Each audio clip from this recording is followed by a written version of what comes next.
अस्सलाम वालेकुम। अच्छा बच्चों, जो है लास्ट टाइम जो है वो हमने पढ़ा था मॉलिक्यूलर आयन और एटम और आयन के अंदर क्या फ़र्क है। तो आज हम जो है नेक्स्ट बच्चे डिफरेंशिएट करेंगे मॉलिक्यूल और मॉलिक्यूलर आयन में क्या फ़र्क है। बच्चे सबसे पहले तो आप जो है मॉलिक्यूल को समझें, मॉलिक्यूल क्या होता है। ठीक है, मॉलिक्यूल को जो है वो समझने से पहले डेफिनेशन उसकी ज़रा देखें क्या लिखी हुई है कि मॉलिक्यूल में कंसिस्ट ऑफ टू एटम, या फिर बच्चे दो से ज़्यादा एटम हो सकते हैं या फिर दो, मिनिमम दो एटम हो, of the same element or में मैनी एटम। या तो बच्चे सेम एटम दो हो सकते हैं या फिर डिफरेंट एटम भी हो सकते हैं। ठीक है, एलिमेंट लेंगे जैसा कि हाइड्रोजन एक ले लिया, फिर उसके साथ बच्चे आपने ले लिया Cl, तो ये HCl बन गया, ये आपके पास एक मॉलिक्यूल बन गया। या बच्चे आपने ले लिया हाइड्रोजन और हाइड्रोजन, तो फिर H2 हो गया, तो इसको फिर हम क्या कहेंगे, ये भी एक मॉलिक्यूल है। या फिर आपने ले लिया नाइट्रोजन, दो नाइट्रोजन ले लिए, नाइट्रोजन का नाइट्रोजन के साथ बांड, तो फिर बच्चे इसको हम मॉलिक्यूल का नेम देंगे। फिर बच्चे मॉलिक्यूलर आयन ये लास्ट टाइम पढ़ के आए, फाउंड बाय लॉस और गेन ऑफ इलेक्ट्रॉन।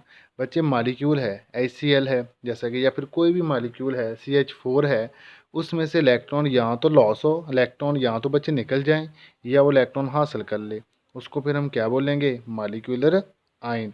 जो मॉलिक्यूल होता है वो बच्चे ऑलवेज न्यूट्रल होता है, कोई मॉलिक्यूल के ऊपर चार्ज नहीं होता। जो होता है मॉलिक्यूलर आयन, उसके ऊपर हमेशा चार्ज होता है, या तो नेगेटिव चार्ज होगा या फिर पॉजिटिव चार्ज होगा।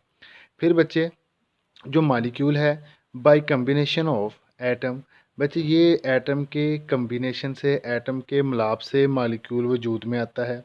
जबकि मॉलिक्यूलर आयन जो है ये बच्चे आयनाइज करवा के, उसकी आयनाइजेशन से, आयनाइजेशन होती है उसको आयंस के अंदर लेके आना, जैसा कि हम कोई लाइट वगैरह उसके अंदर यूज़ करी थी लास्ट टाइम जो है वो हमने पढ़ा था कि कोई डिस्चार्ज ट्यूब वगैरह लेंगे, उसके अंदर हम उसको जो है वो आयनाइजेशन का प्रोसेस वगैरह करवाते हैं। ठीक है, तो by ionisation of atom molecular ion बनेगा। फिर बच्चे ये न्यूट्रल है और ये स्टेबल होता है। स्टेबल मतलब इसकी एनर्जी कम होती है, ये रिएक्ट नहीं करता किसी के साथ। मॉलिक्यूलर आयन अनस्टेबल, मीन जो अनस्टेबल होगा वो मोर रिएक्टिव होगा, जो स्टेबल होगा वो बच्चे क्या होगा, लीस्ट रिएक्टिव होगा। मतलब कि जो स्टेबल होगा वो रिएक्शन जल्दी नहीं करेगा, जो अनस्टेबल होगा वो रिएक्शन जल्दी करेगा। क्यों, उसके ऊपर चार्ज होगा, या तो पॉजिटिव होगा या फिर नेगेटिव चार्ज होगा। फिर बच्चे मॉलिक्यूल मोर अबंडेंट फॉर्म, मॉलिक्यूल क्या है कि मोर अबंडेंट फॉर्म ऑफ मैटर। बच्चे मैटर क्या होती है, मैटर उर्दू में बोलते हैं मादा को। तो मैटर की तीन इकसाम हैं जिसको हम ज़्यादा डिस्कस करते हैं। वैसे तो स्टेट ऑफ मैटर 4 हैं, प्लाज्मा भी है, सॉलिड, लिक्विड, गैस, लेकिन हम ज़्यादातर जो डिस्कस करते हैं वो बच्चे सॉलिड है, गैस और लिक्विड को हम जो है वो स्टडी करते हैं। तो मैटर हर वो सब्सटेंस जो बच्चे जिसका वज़न हो और जगह घेरे उसको हम कहते हैं मैटर। तो ये बच्चे मोर अबंडेंट, अबंडेंट का क्या मतलब लास्ट टाइम बताया था, कसरत, किसी चीज़ का ज़्यादा मकदार के अंदर पाया जाना, किसी चीज़ का ज़्यादा पाया जाना, कसरत के अंदर पाया जाना। Less abundant form of matter. फिर बच्चे मॉलिक्यूल की एग्जांपल नीचे मैंने लिखी हुई है, H2O।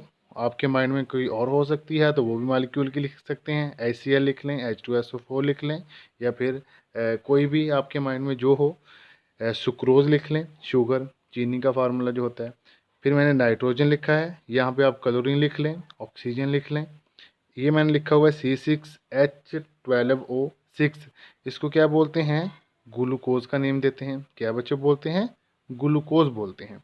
और इधर मैंने क्या लिखा है, नाइट्रोजन प्लस, CH4 प्लस और CO प्लस। CO जो होता है ये बच्चे कहते हैं कार्बन मोनोऑक्साइड। CH4 क्या होता है, मीथेन, मार्च गैस होती है। CH4 बच्चों क्या होता है, मार्च गैस होती है। तो ये बच्चे डिफरेंस आप लोग सभी जो है वो याद करेंगे। अब जो है नेक्स्ट एक छोटी सी डेफिनेशन है जो मोस्ट इम्पॉर्टेंट है, देख लेते हैं कौन सी है, जिसको बच्चे कहते हैं फ्री रेडिकल। फ्री, यहाँ पे मैं लिख देता हूँ, फ्री रेडिकल। बच्चे ये काफ़ी इंटरेस्टिंग सी है ये वाली। पहले इसकी डेफिनेशन सुन लें, फ्री रेडिकल की डेफिनेशन क्या होगी। Free radicals are atom or group of atom. बच्चे एटम हो सकते हैं या फिर एटम का ग्रुप हो सकता है। Possessing odd number of unpaired electron, इसको हम जो है वो बच्चे क्या बोलते हैं, free radical. It is represented by putting a dot over the symbol of an element. Element आपने कोई लिया है, उसके ऊपर आपने जो है वो डॉट लगाना है। बच्चे ऑड कहते हैं, जैसे कि 1, 3, 5, उर्दू में जो है वो इसको आप लोग कहते हैं ताक अदद। ठीक है, देखते हैं ये कैसे आता है। आपने क्या किया, यहाँ पे आपने लिखा Cl, इसका बाण बना हुआ है Cl के साथ, क्लोरीन का, क्लोरीन से बाण बना हुआ है। एक इलेक्ट्रॉन इसका यहाँ पे है, एक इलेक्ट्रॉन इसका यहाँ पे। आपने क्या किया, दरमियान से इसको जो है वो ब्रेक कर दिया। जब ब्रेक किया, इसका इलेक्ट्रॉन इसके ऊपर, इसका इलेक्ट्रॉन इसके ऊपर, तो ये क्या बन गया, Cl, इसके ऊपर एक इलेक्ट्रॉन आ गया, प्लस Cl इसके ऊपर। इसको बच्चे जो है वो इलेक्ट्रॉन की ये जो तादाद ताक होगी, जो ऑड होगी, उसको बच्चे हम क्या बोलेंगे, फ्री रेडिकल। या बच्चे एक और आप एग्जांपल लिख सकते हैं। ठीक है, उसके अंदर आप क्या करें, CH4 लिखें। ठीक है, CH4, कार्बन के होते हैं 4 बॉन्ड,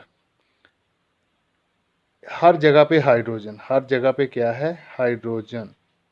यहाँ पे भी हाइड्रोजन है। आपने क्या किया, यहाँ से बाण ब्रेक कर दिया। जब यहाँ से बाण ब्रेक किया, ये इसके ऊपर आ गया, ये इसके ऊपर, तो फिर क्या लिखेंगे, CH3, इसके ऊपर फ्री रेडिकल। और ऐसे ही हाइड्रोजन है, हाइड्रोजन के ऊपर क्या लिखेंगे, फ्री रेडिकल। ये जो मैंने एक डॉट सा लगाया हुआ है, इसको बच्चे क्या बोलते हैं, फ्री रेडिकल बोलते हैं। तो अब बच्चे, फ्री रेडिकल क्या होता है, जब किसी बाण को दरमियान से तोड़ा जाए, तो बाण में मौजूद 2 इलेक्ट्रॉन में से दोनों एटम एक एक इलेक्ट्रॉन हासिल कर लेते हैं। तो इसको हम जो है वो रेडिकल कहते हैं। चूँकि ऑड नंबर है, इसलिए इसको हम जो है वो फ्री रेडिकल कहते हैं। और बच्चे, ये जो रेडिकल होता है, आर वेरी, कह लेंगे हाईली अनस्टेबल होता है, बहुत ज़्यादा अनस्टेबल होता है। When electron absorb energy the bond has to break. जब बच्चे कोई भी बॉन्ड बना हुआ है, जैसा कि ये वाला बॉन्ड था या ये वाला बॉन्ड बना हुआ है, जब बच्चे इसने एनर्जी को ऑब्जॉर्व किया, एनर्जी को जज़ब किया, तो फिर उसके नतीजे में क्या होगा कि जो बॉन्ड आपस का बना हुआ है वो ब्रेक हो जाएगा। वो बॉन्ड क्या होगा, वो बॉन्ड टूट जाएगा। और ये अपने अपने ऊपर एक इलेक्ट्रॉन जो है वो ऑड नंबर की शक्ल में, कह लें कि फ्री रेडिकल की शक्ल में, अपने ऊपर जो है वो शिफ्ट कर लेंगे। तो ये बच्चे 3 डेफिनेशन हो गई। मालिक्यूलर में फ़र्क क्या होगा ये करेंगे, और साथ बच्चे उसके फ्री रेडिकल। ये मालिक्यूल और मालिक्यूलर में क्या फ़र्क है, ये इसके 4-5 पॉइंट हैं। ये एज ए लॉन्ग क्वेश्चन 1-2 दफ़ा पेपर में आया हुआ है। तो ये बच्चे जो मैं आपको बताता हूँ, ये इसको नोट कर लिया करें। तो ठीक है बच्चों, अगर कोई प्रॉब्लम हुई तो आप मेरे साथ जो है वो डिस्कस कर लेना। ठीक है बच्चों, अल्लाह हाफिज़।